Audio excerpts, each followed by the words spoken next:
Colin, as I see him, says there was 1,000 people in Cincinnati at the protest. Hundreds of thousands here, 100,000 there, 1,000 here, 300 here, 400 there. Size doesn't matter, right? Size doesn't matter, and it doesn't. What matters is that people from everywhere are coming out. On that, I've been reading on tyranny. I try to do a chapter a week. This week I was reading chapter 12. Chapter 12, interestingly enough, it's a very short chapter. It's literally like 2 pages.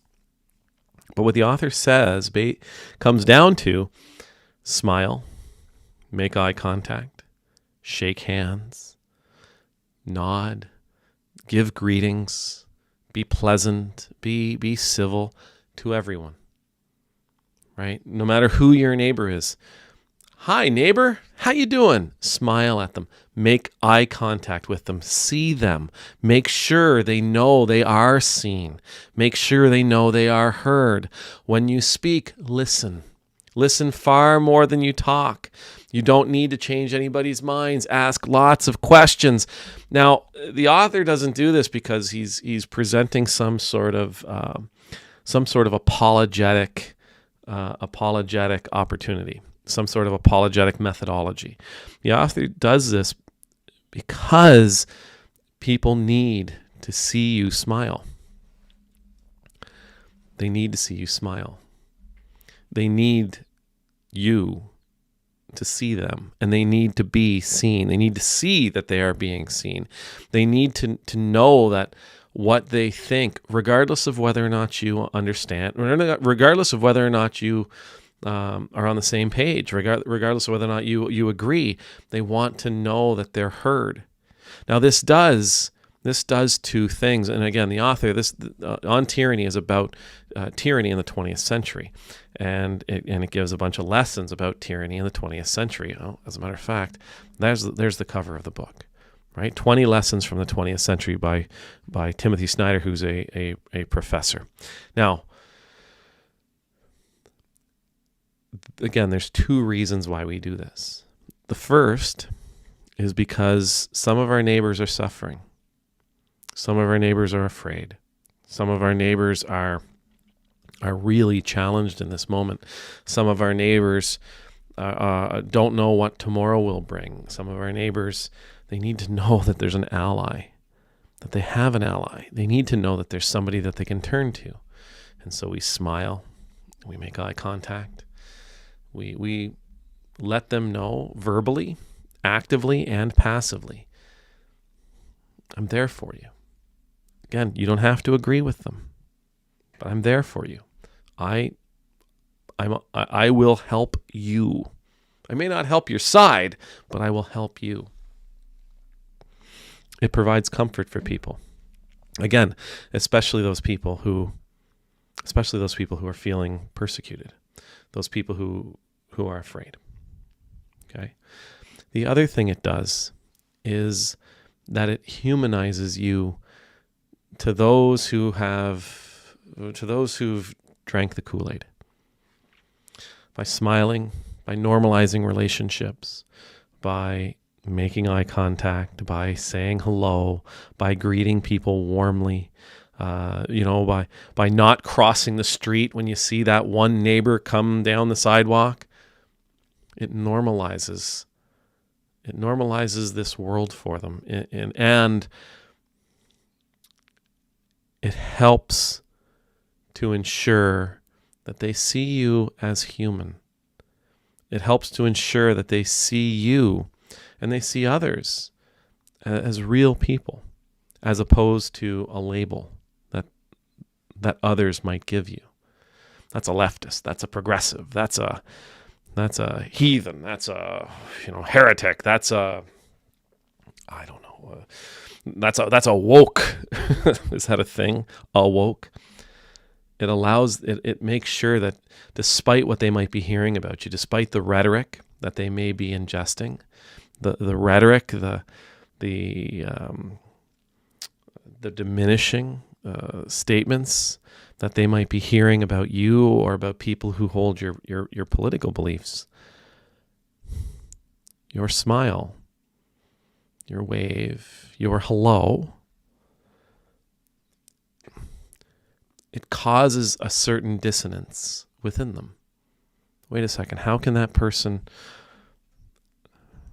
I thought they hated me. I thought they were filled with hate. I thought they were filled with vitriol. I thought they hated America. I thought they hated Americans. I don't understand. They're smiling at me and they seem quite pleasant. They've invited me over for barbecue. They've invited us over for lemonade. They're always reaching out to shake my hand. There's nothing threatening about them. Now, on a day where we're so many, hundreds of thousands, perhaps millions of people have gone out to protest, it may sound really strange that I'm telling you, doesn't matter who the people are opposite you. Smile and wave. Say hello and greet them warmly. Let them know that you appreciate them, whether you agree with them or not. Let them know that in your eyes, they are human.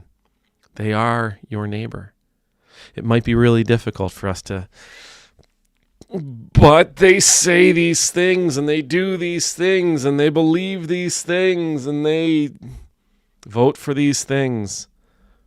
I understand. But how do you expect to change minds? How do you expect to change hearts? How do you expect to change minds and hearts without being cordial? How do you expect to change minds and to change hearts without being warm and friendly? How do you expect to have important conversations with people? How do you expect to offer that example that will help them see others in this world as human beings as opposed to something that some guy on Fox News has labeled them to be? How do you expect to offer them an image, offer them a perspective that makes them question all of the things they're picking up on whichever propaganda television, whichever propaganda YouTube channel they might be watching? If we go out angry, and if we go out distrusting, if we go out with a chip on our shoulder, if we go out and we leave our warmth behind and we leave our gentility behind, if we leave our smile behind, well, they've been told that's who we are, and that's what they're expecting. When we have those encounters, again, we want to make sure that our neighbors who are in need know that they can come to us, that we're an ally. And we want to make sure that our neighbors who are ingesting all of this propaganda nonsense about how evil we are and how evil we are and how horrible we are and how much we hate them and we hate this and we hate that, we want to surprise them. We want to surprise them, and we want to give them an experience that makes them question everything they're hearing. Make them question everything they've been told by these sources they've put a great deal of trust in. If we can make them question, well, you have no idea. I have no idea what seed may fall into those cracks, into those doubts, what may grow from those questions and from those experiences, from those challenging observations. We have no idea what may happen to their understandings when we give them that beautiful, joyful grin of ours. Amen.